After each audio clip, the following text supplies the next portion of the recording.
Hi everyone! In this video we will construct and understand cumulative relative frequency tables. The heights in inches of a random sample of teenagers are summarized in the relative frequency table. What is the cumulative relative frequency of teenagers who are 71 inches or shorter? Let's break down our table a little at a time. On our left, we have a data point, or the value, in this case height. The next is the relative frequency. This means for each of the data points, we took the frequency that the data point showed up divided by the total number of data points in the sample. The last column is the cumulative relative frequency. This means that we take a running total of the frequency and everything below it.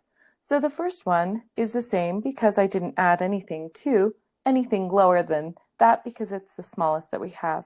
But now at the next data point, we will add everything at that height and lower. So we're going to take our 20 and add it to the 0.35, which gives us a total of 0.55. This means that 0.55 is our cumulative relative frequency for heights at that height or that data point and lower. Now let's go ahead with the next one. We will add it to the next data point. So we have a relative frequency of 0.25 and all of the cumulative relative frequencies before that. So we will add 0.25 to the 0.55, giving us a total of 0.8. And we can put a 0 just so it has two decimals like all of the others. Now for the next one, let's go ahead and just continue just to make sure that we did our calculations correctly. Let's add our cumulative relative frequency to the next data point, which has a relative frequency of 0.15. When we add 0.8 to the 0.15, we get 0.95.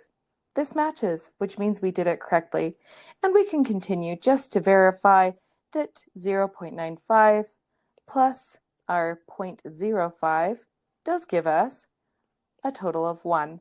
And so now our cumulative relative frequency table has now been completely filled in. So now we can answer the question of what is the cumulative relative frequency of teenagers who are 71 inches or shorter. This means that we've added all of the relative frequencies below it, and so we can look at this one and we see that 0.8 of the teenagers are 71 inches or shorter. And now we're all done.